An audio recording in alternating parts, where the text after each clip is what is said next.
आस्था सब पर भारी पड़ती है।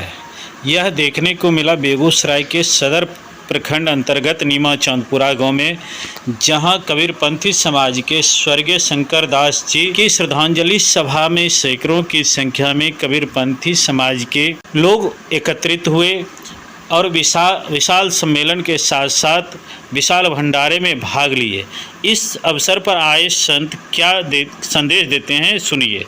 पूरे भारत में, पूरे वर्ल्ड में सदर कबीर साहब का एक सिद्धांत अलग है, क्योंकि कबीर साहब ब्रह्मवादी नहीं थे, ईश्वरवादी नहीं थे, सदर कबीर जीववादी थे।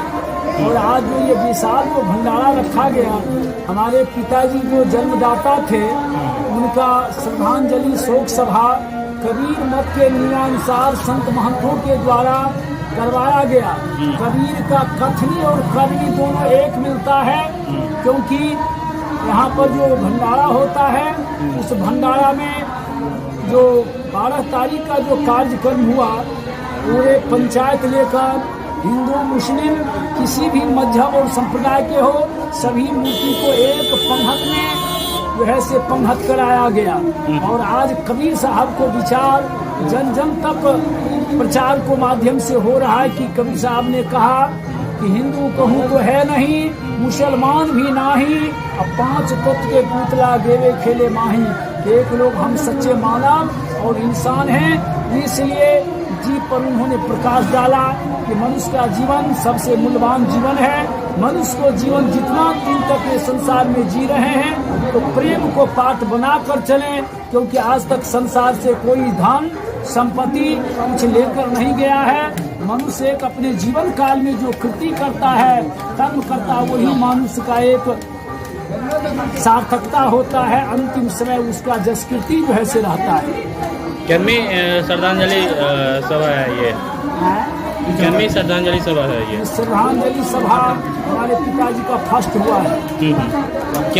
क्या उपलब्धि रही है उनकी जीवन काल में? उनका जीवन काल में ही उपलब्धि रहा कि आज से 30-40 वर्ष पहले गरीबी यहाँ पर था, हर मानव के पास गरीबी था, खाने का उपाय व्यवस्था नहीं था, लोग का रहने का मकान अच्छा नहीं था, पहनने का वस्त्र नहीं था।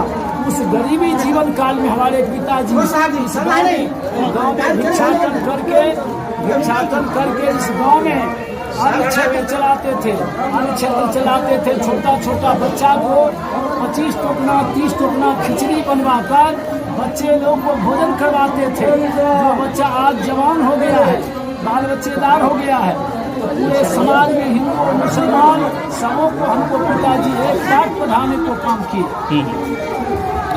बोले इतना जो अटूट आस्था देखा जा रहा है उनके प्रति लोगों का, क्या कारण है इसका?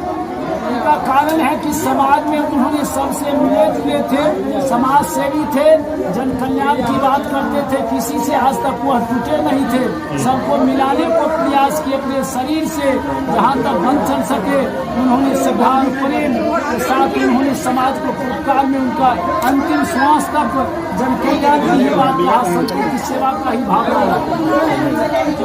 आगे उनके बताए गए मार्ग पे आप किस तरह से चलेंगे? और उनका तो बताए हुए मार्ग पर आज हर व्यक्ति चाहता है कि हमारा बेटा डॉक्टर बने, इंजीनियर बने, प्रोफेसर बने, नेता बने, मगर हमारा पिताजी का इच्छा रहा कि हमारा बेटा साधु बने।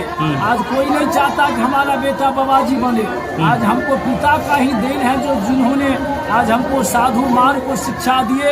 आज जो है जिसको बेटा साधु बनेगा, संत बनेगा, उसका माता पिता का पूजा होता है, सम्मान होता है। यदि बेटा को संत नहीं बनाता है, मांस मछली दारू शराब खाने पीने वाले व्यक्ति यदि बेटा को ऐसा शिक्षा नहीं दे पाया, उसका बेटा आज माता पिता को वृद्धाश्रम आश्रम में भेज रहा है, माता पिता को सेवा नहीं कर रहा है। आज पिता का ही देन है, उन्होंने मुझे ज्ञान दिए कि माता पिता समदेव ज्ञान, सबसे उत्तम भूषण ज्ञान, माता पिता से बढ़कर कोई देव देवता है। मेरा नाम है आचार्य महंत धर्मदास जी और हमारा पिता का नाम है सतलोकवासी श्री संजयदास जी। कितने आयु तक वो जीवित रहे थे? उन्होंने जो है से करीब 72 वर्ष तक रहे। मतलब जब कब से ये कबीरपंथी में थे? हमारे पिताजी कम से कम 7-8 साल की अवस्था से थे। 8 साल की अवस्था से? हाँ। इस विशाल आयोजन में कहाँ के कबीर यहाँ आए हैं? जैसे ये अंतर्राष्ट्रीय सम्मेलन था, इसमें उत्तर प्रदेश, मध्य प्रदेश, नेपाल से संत महात्मा आए थे, नेपाल को भी थे, और जो है पूर्णिया, सहरसा, अररिया, जम्मू जिला, भागलपुर, बांका जिला, मध्य बिहार के अन्य कोने से, वैशाली, हाजीपुर, सतरसिंह। हाँ सभी। कितने की संख्या में लगभग यहाँ? कम से कम महंतों की संख्या जो है कम से कम 100-200 महंतों की संख्या, 200 से कम नहीं, और पब्लिक को कम से कम 500-10 हजार का भीड़ था।